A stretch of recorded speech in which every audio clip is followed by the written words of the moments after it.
18 Disember 2021. Hari duka buat seluruh rakyat Malaysia, terutamanya di Selangor.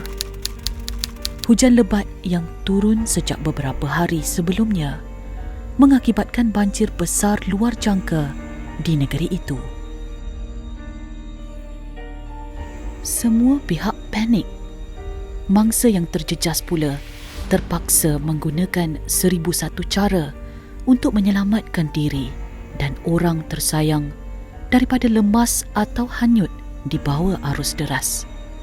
Bagi Abdul Rahman Osman, mangsa banjir di PPRT Bukit Lancong, Selangor, tiada perkara lain difikirkannya selain membawa isteri yang menderita sakit buah pinggang kronik ke tempat lebih tinggi dan selamat. Berikutan paras air semakin meningkat. Saya keluar ke jalan besar sikit, saya tengok air dah hak pusat saya. Saya terpaksa bawa bini saya dengan jenjeng dia sebab dia dah tak larat nak berjalan.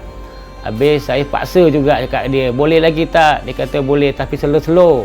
Dia cakap kalau slow-slow nanti air terlalu laju, saya tak boleh nak kontrol dengan awak.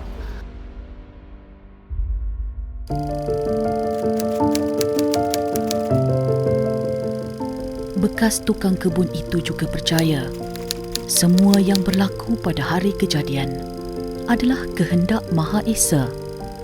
Apabila tanpa terduga, dia menjumpai sebuah tong air berwarna hitam yang digunakan untuk menyelamatkan Rosidah.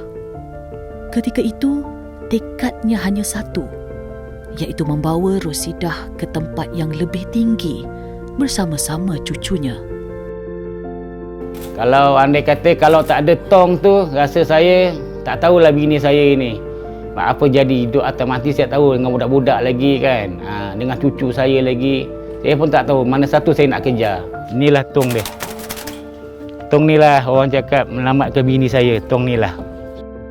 Kongsi Abdul Rahman lagi, Rasidah amat memerlukan penjagaan yang rapi bagi mengelak saluran tiup yang ditebuk pada perutnya untuk kegunaan dialisis dijangkiti kuman.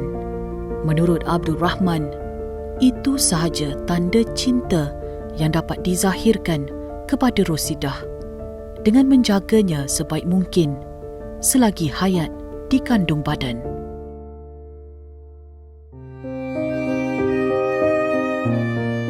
Banyak risikonya dia sakit. Saya macam orang cakap apa, kita tengok dia punya azab tu, kita yang kalau boleh kita nak tolong supaya macam mana kita nak tolong. Permulaan dia sakit jadi guling-guling tak tentu hara, demam dia sampai orang cakap kena sawan semua. Depan kita yang menjaga dia, kitanya bagi dia kuat, kita bagi dia semangat, cakap dekat dia, andai kata saya kalau tak ada, siapa tak jaga kan? Itu saya pesan dekat dia. Beban yang melanda Abdul Rahman tidak ditanggungnya seorang. Lembaga Zakat Selangor segera menghulurkan bantuan bagi meringankan beban yang ditanggung keluarga itu. Tambahan pula, mereka adalah asnaf yang menerima zakat daripada Lembaga Zakat Selangor. Justeru sebanyak RM28,962 diperuntukkan bagi kerja-kerja membaik pulih selain bantuan keuangan dan makanan yang diterima setiap bulan.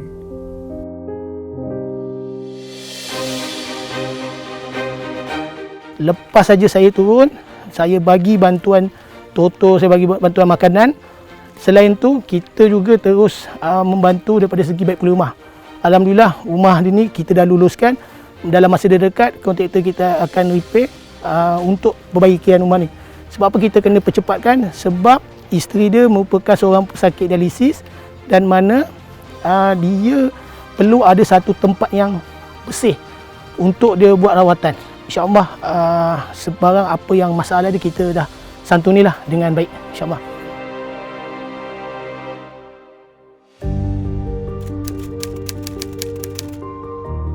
Sebuah lagi kawasan di Selangor yang terjejas teruk akibat banjir luar biasa itu adalah daerah Hulu Langat.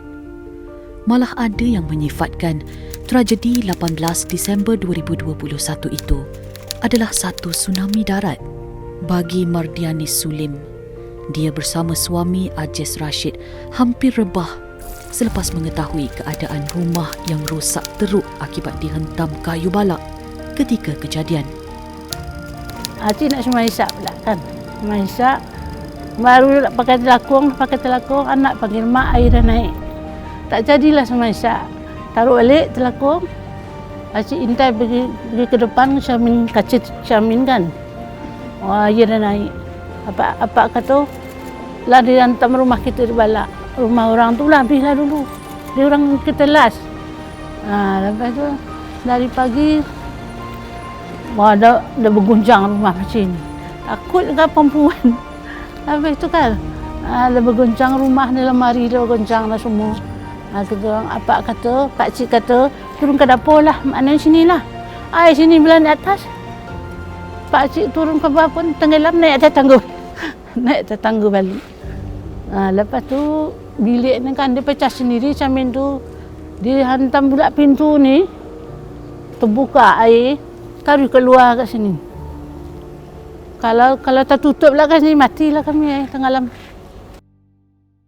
Makcik saya ni, saya terdengar lah dia minta tolong, jerit minta tolong. Lebih kurang dalam pukul 5 pagi, lebih kurang lah. Saya terdengar dia minta tolong. Saya try lah tolong untuk selamatkan. Saya sempat keluar sikit je. Kira tak jauh lah sebab air terlampau deras. Lepas tu saya masuk balik, panggil abang ipar saya lah. Minta tolong dengan dia. Tu abang ipar saya terus pergilah tolong makcik tu. Masa tu diorang dah dekat dapur. Air memang dah terlampau tinggi. Memang tak boleh ni lah, tak boleh nak selamat diri mana. Diorang pun duduk atas tabletop kat dapur. Lepas tu abang ipar masuk, suruh keluar ikut pintu dapur tu. Tu yang keluar, bila keluar je rumah tu terus roboh. Saya dengar adik saya panggil time tu, adik Biras ni lah. Dia cakap, Abang Rizal, ni ada orang minta tolong cakap. Saya cakap dengan dia, saya sebenarnya takut dengan elektrik tu akan putus. Sebab elektrik dekat rumah kita orang tu dah hampir nak putus. Jadi yang pertama nekat lah. Kalau saya tak tolong, anda kata berlaku apa-apa, saya akan menyesal. Kan? Pasal apa nyawa. Kawasan rumah yang dahulunya dipenuhi dengan pokok dan rumput yang menghijau, kini ibarat dilanda tsunami. Kesemua bahagian ruang tamu, tangga batu, 2 buah bilik serta sebuah bilik air hanyut di bawah arus selepas dihentam kayu balak.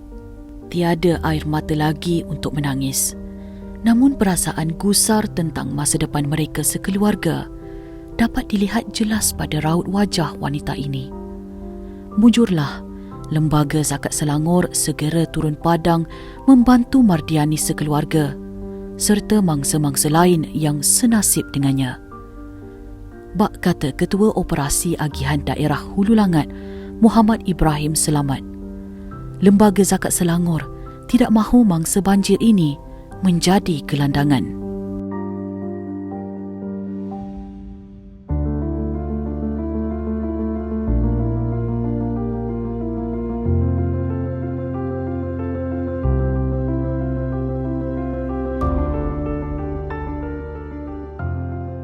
Bila kita sampai di sini, dan untuk makluman lah, dalam 31 mangsa ni, dan salah satunya keluarga ni adalah asnaf baru setelah kita lihat kemusnahan yang berlaku dalam keluarga ni lah, rumah, dan kita banci hadul kifayah dia, kita layak sebagai fakir miskin, dan kita dah proses lah, kita dah proses bantuan untuk keluarga ni untuk membinakan sebuah rumah yang berharga 93,000 di atas tapak ni juga, dan kita dah bantu bantuan keuangan bulanan jugalah untuk keluarga ni dan makanan bulanan. Oi, suka sangat tak dapat nak cakap. Pasal apa? Apa Cik kata kalau tak ada rumah kita duduk je lah sini. Takkan duduk rumah anak selamanya kan. Bencana ini akan kekal dalam lipatan memori Abdul Rahman dan Mardianis serta semua pihak yang terlibat. Tetapi semua mimpi ngeri itu telah berlalu. Kini masanya untuk melangkah ke hadapan dan membina kehidupan yang baharu.